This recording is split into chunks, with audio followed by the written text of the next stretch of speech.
Shalom, shalom. Nabino nyonso bisika ezwami bino. Que le bon Dieu soit loué.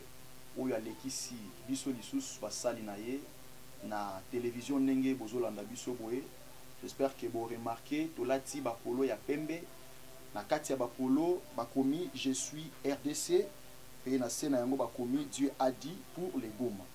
Alors, eza mission moko ya makasi oyo nzamba pesi ngai pona kosala yango concernant la délivrance des Goma. C'est pourquoi bisika nyonso oyo ezwami yo aux Congolais à travers le monde makambo yo eza ko intéresser yo parce que Congo eza mboka na yo pe Goma eza na kati ya mboka na yo Congo. Pendant que bandeko na biso na kati ya Goma bazo souffrir bazo nyokwama, alors souffrance wana eza ya biso to bete yango karate mais to luka to telema enfin que kimia ekota na kati ya este ya mboka na biso. Au mona tozo utiliser drapeau ya Congo nde biloko yo nzambe apusaki nga pona ko utiliser na prière ya lelo. Toza na drapeau ya Congo pe awa toza na teni ya FARDC yango yo toza lisusu na Bible nazo utiliser biloko misatu o ezali symbolique. Drapeau ezo symboliser mboka RDC, Goma eza na kati ya RDC. Peteni ezo symboliser FARDC. Bible ezo symboliser nzambe. Na acte onyonso do sala oyo lelo eza na mission moko ya makasi o nzamba pesi ngai na kitati na kati ya Goma. Kozwa mabele ya Goma koyana yango na mangengenge ko installer yango bisika o nzamba ko recommander ngai ti yango bisika boye. Alors place wana ekokoma hôtel ya prière ndenge nzamba wande ko ebisa ngai na moment nyonso benemi ya este na biso ya Congo bobanda ko telema pona ko bundisa bandeko na biso baza na Goma enfin ko yiba bozwi na biso ya Congo soki biso na Kinshasa awa na mangengenge na place wana to créer hôtel ya prière to bandi ko bondela pona Goma. Alors nzamba ebisi ngai na moment wana akobanda ko se souvenir pona ko libérer to pe ko kangola este na biso ya Congo. Alors bien aimé bisika ozali Olandi vraiment action oyo du début et à la fin. Au katate parce que eza eloko to sala yango na mayele na biso te to pe na sentiment na biso te mais on nzamba pousser pour na délivrance ya mboka na biso. Pour na délivrance ya bandeko na biso o bazo kataka bango mitu nyonso pour na conservation ya ba bien na biso o eza na kati ya Goma na este kuna. Alors nzamba telemi c'est pourquoi bengi ngai aleki singa na moment oyo na sala prière oyo ensemble na bande konengo zo mona bango pour la solution ya Goma. Mais avant to banda service na biso naza na ma message ya mukie na ko lancer naza na livre ya 1 Samuel chapitre 5 et son verset 3 na tangi makomi nzambe na kombo na Yesu. Et j'aimerais aussi bisika yo zali soko za même na drapeau ya RDC simba yango ou soit soko za na teni ya FARDC simba yango et lembo nyonso ya Congo oyo za na yango simba yango parce que na moment oyo lola efungwami pour na Congo na biso et précisément pour na Goma na biso oyo eza toujours victime na kolela na konyokwama na ba viol o bazo sala ba mama na biso à tout moment. Alors nzambe ya mawape ya bolingo a telemi, c'est pourquoi je vais utiliser nga mosali na ye na kombo ya le révérend évangéliste Gauthier Bokeka ensemble na bandeko otozali na évangéliste Philo na tangi makomi nzambe na kombo na Yesu. Bible lobby le lendemain les Assyriens qui s'étaient levés de bon matin trouvaient Dagon tenu à la face contre terre devant l'arche de l'Éternel. Il prit Dagon et les remit à sa place. Parole du Seigneur. Na zui Bible na tsungi sinati yango likolo ya drapeau na tie Bible awa likolo ya drapeau na biso ya mboka ozala distraité parce que makambo yo eza makamoko eza puissant makasi na tangi makomi ya nzambe pe makomi ya nzambe eyebisi ngai na kati ya mboka bayibi arche ya nzambe likolo ya passage oti kosala lecture bayibi arche ya nzambe ba Philistin bayibi yango bake nango na mboka na bango bake kotia yango pembeni ya nzambe na bango et tangu balali lobi nango ba komona nzambe na bango babengi na kombo ya Dagon agumbameli arche ya nzambe. Na tena no parenthèse mokie. Na ofungola parenthèse wana sima pe tokota na prière. Bien aimé na kati ya mboka nyonso. Existaka 3 forces na kati ya mboka. Force ya liboso eza na kati ya mboka.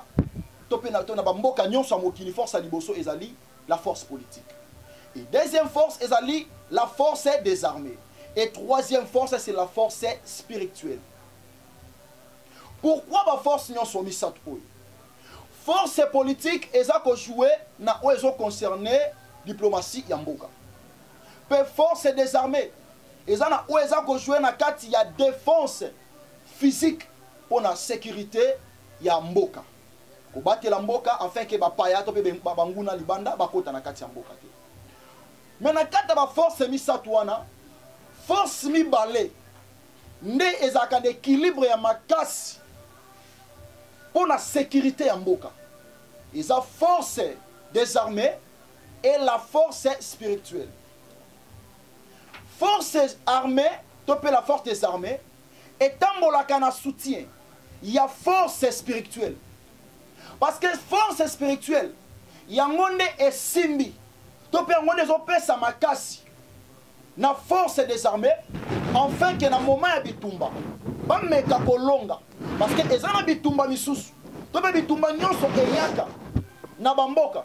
Alors batwana bayaka kobundisa bamboka, bayaka pe na ba force moko spirituelle. C'est pourquoi pour qu'il y a kolonga bango, il faut bino be bozala makasi na spiritualité.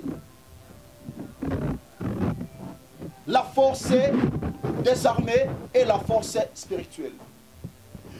La force spirituelle, yango wana babengi l'image de l'esprit du pays. Parce que mboka nyonso eza na image ya esprit na yango. Image ya esprit ya mboka yango nde nzambe ya mboka.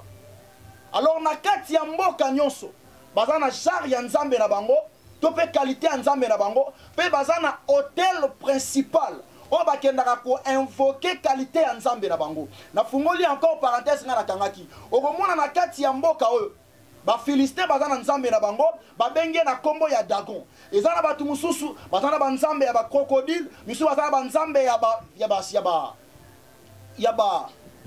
ba nyoka, banzambe ya ndenge na ndenge, banzambe ya bikeko. Misusu baza na nzambe ya lola. Pe baza na hôtel principal oyo na moment problème bitumba menace et yaka na kati ya mboka wana, alors ba yaka na hôtel principal wana pona ko invoquer nzambe ya mboka na bango afin que atelema pour que a délivrer mboka na bango. To bande komona ngo na Israël na moment oyo Israël benemi na bande ko telema na bango, alors Israël azaki na bisika bande ko telema ko invoquer kombo ya nzambe ya lola afin que nzambe wana akita pona ko délivrer bango. Alléluia. Mais na kati ya Congo, na remarqué tous na ba force mibale. Tous na force des armées, peut on a force ya politique. Mais force bien aimé, spirituelle.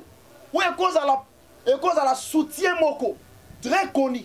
Soutien moko pona ko soutenaka la force des armées na kati ya Congo ezalité. Pe na kati ya Congo toza na hôtel principal te. O tebi ke biso na Congo soki likambo communette na est place boye to yaka oui oko sambela nzambe na ndako pona mboka na yo, oko sambela nzambe l'église pona mboka na yo, mais mboka nyonso bien aimé baza na ba hôtel principal reconnu oyo bayaka ko sambela nzambe pona mboka na bango to be pona nungu moko etelemi pona mboka na bango. Mais biso na Congo ezate, c'est pourquoi nzambe atelemi singai a utiliser ngai na prié pour na drapeau ya Congo pe tenir à faire des ainsi que na Bible ozo symboliser nzambe pe na kene na est na goma na biso na est ya Congo ko so mabele ya mbo ya goma kuna ko yana ngo na mangengenge mabele wana a créé to peto créer hôtel ya prière ici ka oto bana ko bondela nzambe soki benemi ya goma ba telemi pe nzambe bana ko se souvenir et prière on non ça na moment oyo et ça pour appliquer nzambe comme la force spirituelle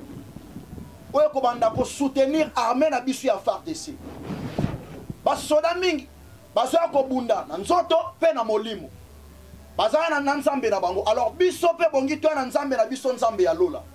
C'est pourquoi bisika nyonso yo zali bien aimé tellement poto sambe la nzambe na moment oyo en fait que nzambe o apesi ngai charge oyo amonisama.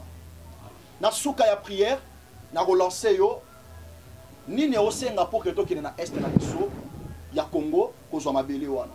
Landa prière to bondeli nzambe. Drapeau ezo symboliser Congo.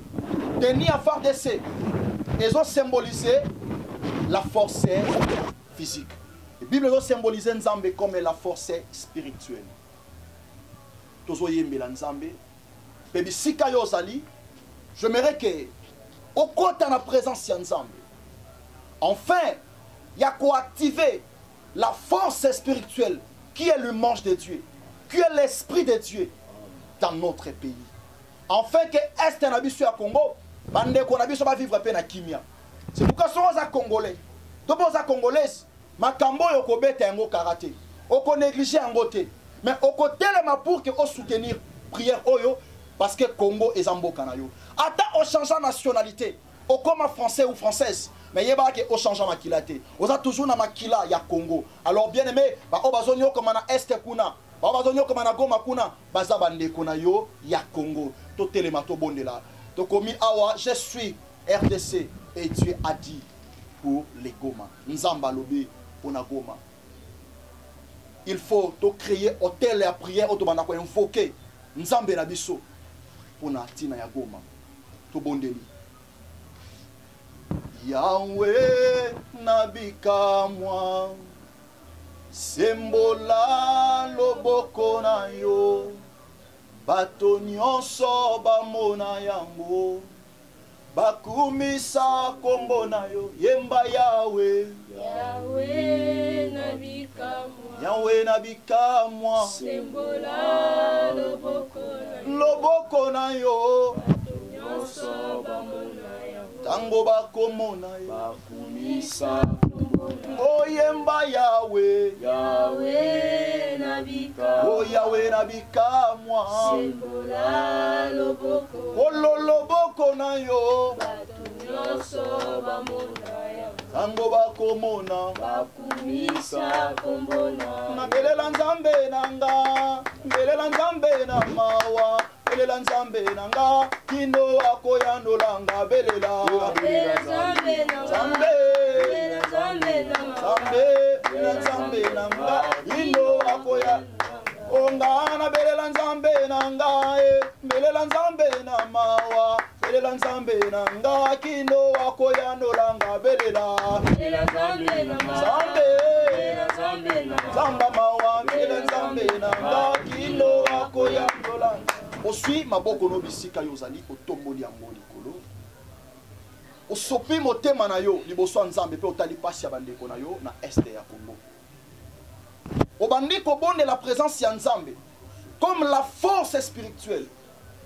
Ekita na kati ya mboka oyo. Ekota na kati ya armée na biso congolaise. Ebanda ko soutenir basoda na biso ya FARDC en fait que bazo compétence ya kolonga banguna nyonso o bayaka na est ya Congo pona koyiba nkita na biso ya Congo obandi ko bondela na kombo na Yesu. Éternel Dieu tout puissant ko bondeli yo Zamba bikam. Merci Adonai Dieu na makoki opesi biso. Ya ko sala service oyo enfin ya ko installer enfin Seigneur Dieu. Ya ko tia présence na yo spirituel comme la force spirituelle Dieu de grâce. Na kati ya mboka oyo pona eza la soutien. Na kati ya armée na biso pona la soutien. Na basoda na biso ya FARDC. Éternel Dieu tout puissant. Tika bonsambe na yo Yahweh na mama oyo emonisama yo s'applique na kombo na Yesu basoda na biso ya FARDC babunda lisusu na ba effort na bango te mais babunda nzambe na makoki na yo babunda na bonsambe na yo babunda na bikamwa na yo ba qualité na yo et s'incarner kata bango présence na yo et tondisa makata bango au nom puissant de Jésus makarebos izamaigo sandalia na kombo na yo Yesu na kombo na yo Yesu yoka bandeko toza bondela pour na mboka na biso na olinga na bandeko bazolanda nga na moment bazolanda biso na moment oyo na télévision to sala prière kolandisa malobo nga na koloba tolobi kolo Yesu tombola souvent na makasi loba kolo Yesu yondo pesa ki biso mboka ya Congo na kati ya Congo eza na ba province pe na kati ya ba province ya Congo eza na bosu ya Congo kolo Yesu monguna ya Congo alinge sengo ya Congo te yango atelemi na tango nyonso pona kobundisa Congo konyokola bandeko na biso na este ya Congo koviole bango koboma bango koyiba boswi na biso yango na moma oyo totelemi liboso na yo ndenge oyo rekomandaki biso pona kosala prière oyo na ntina ya kotelemisa présence na yo makasi na yo ya molimo na kati ya armée na biso oyo ya Congo po ete armée na biso ya Congo ezwa makasi ebanda kolonga binemi nyonso ya Congo o batelemelaka este ya Congo kolo Yesu tika kobanda sikoyo ezala lisusu makasi ya FARDC mais ezala makasi na yo bunda bitumba nyonso oyo kotelemela este na biso ya Congo tika este na biso ya Congo elonga bitumba wana elongo na yo banguna na biso oyo batelemeli este na biso baeshue basambwa onote kolo Yesu na moma oyo bakake na yo ya moto ekita likola banguna nyonso ya este ya Congo basika onote ofandi kimia olandi prière il y a 2 minutes pour toke na kochite na bondeli encore. Éternel Dieu tout-puissant, Yahweh na pesio merci. Nandenge opesa kingai etinda oyo. Lelo tokomi 10e jour, banda opesa kingai etinda oyo. Na bangaki na baki na osala ngo ndenge nini? Parce que makoki ezate. Na yo telemisa kingai, olobaki kotala oyo zangite metala onga na kopesa yo, na nzela bato bakolanda.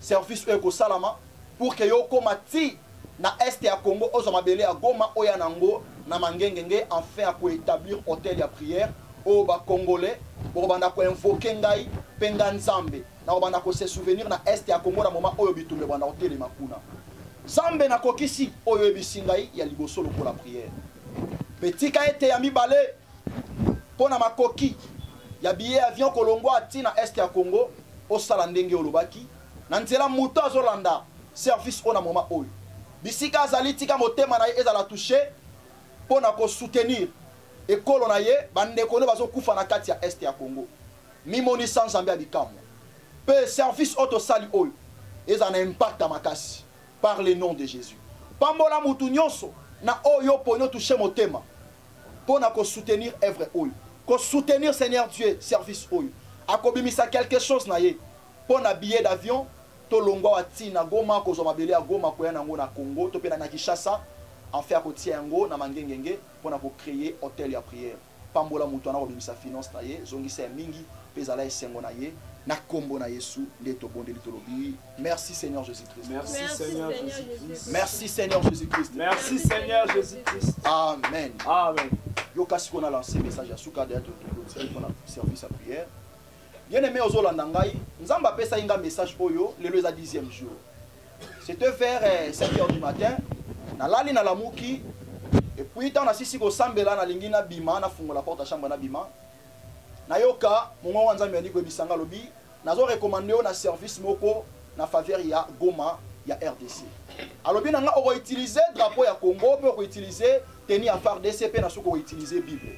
Na tuni pourquoi? Abisinga drapeau ils ont symbolisé RDC. Alors Goma ils ont la kati ya RDC. Problème ya Goma ils ont problème ya RDC mobimba. Pe abisinga iteni à phare DC ils ont symbolisé la force physique, pe ils ont symbolisé phare DC. Aibisinga Bible ezo symboliser ngai nzambe la force spirituelle. Na suka wana asali synthèse à lobby na kati ya Congo force ezaka mibale ezali force politique na force des armées mais force spirituelle na kati ya Congo ezate. Alors nganzambe naza ko utiliser yo pour que na appliquer force spirituelle ya ko soutenir ba soda ya FARDC pour na baba na kolonga na bitumba nyonso banguna ya Goma to pe ya Congo ba na ko telema pour na ko bundisa Goma ndenge ba telema. Na moment bo banda ko bondela ngai nganzambe akobanda ko se souvenir pour na est ya Congo pe ba soda ya FARDC bo banda ko réussir. Wana message nzamba pesa ngai. Tango esili nga na kanisi OK esili. Na selo ko na bimana yoka a continuer sous koloba. Alors bisoki osili si service na otinda yo tina Goma kuna. Okene na Goma kozwa mabele ya Goma. Oye nango na mangengenge na ko indiquer yo place ni kozwa mabele na rotia. Alors place na kozwa mabele na onga na ko indiquer yo ndebo ko créer hôtel ya prière o bonda ko invoquer nganzambe na moment nyonso bitumbe banda ko telema pona